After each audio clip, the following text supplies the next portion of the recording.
let's talk about something we all think we have a handle on, social class. But it turns out there's so much more to it than meets the eye. The real story is way more complex and honestly, way more fascinating. All right, let's jump right in. So let me ask you, when I say social class, what's the first thing that pops into your head? For most of us, the answer is pretty straightforward. Yup, it's all about money. How much is in your bank account, what your paycheck looks like. This is usually our number 1 yardstick for figuring out where someone fits in. And right on the heels of money comes your job title, right? Are you a doctor or a plumber, a CEO or a barista? These are the obvious labels, the easy stuff we can point to on the surface. But here's the thing. That's just what we see sticking out of the water. The real mechanics of social class, the stuff that really shapes our lives, is all hidden underneath, playing by a set of invisible rules.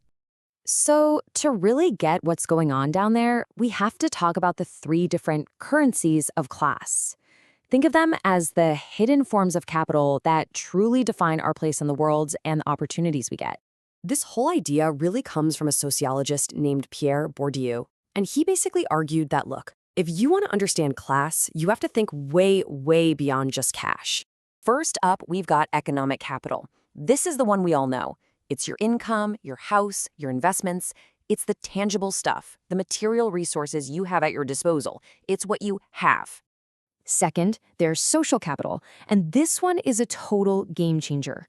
It's all about your network. Who can you call for advice? Who can get your resume on the right desk? It's not about what you have, it's about who you know. In number 3 is cultural capital. Now, this is the most subtle one, but you could argue it's the most powerful. It's all the unwritten rules, the way you talk, the jokes you get, the university you went to, the confidence you project in a room. It's what you know and how you signal it to everyone else. So how do these 3 capitals actually play out in the real world?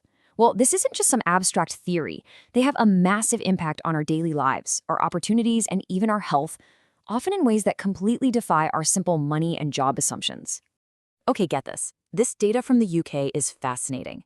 A train driver, who's categorized as higher working class, has a median salary that's literally double that of a speech and language therapist, which is considered a lower professional role.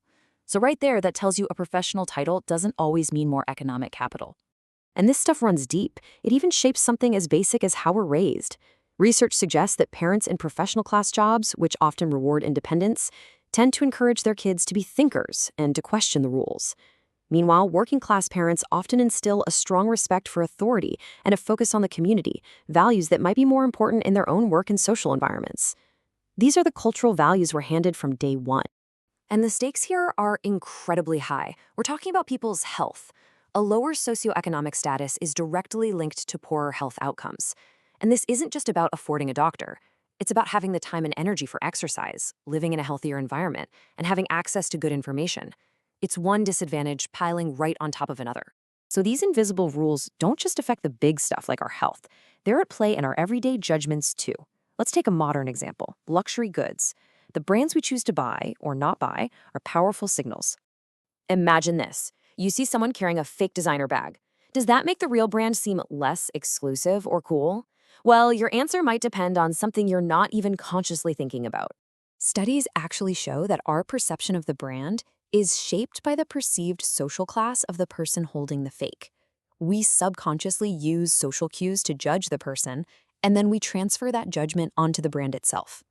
That's cultural capital in action, right there in a snap judgment. Now, this whole interplay of class and perception gets even more complex when we start talking about ethnicity. A long-running debate in New Zealand over the disadvantages faced by the indigenous Māori population is a really powerful case study for how these things intersect.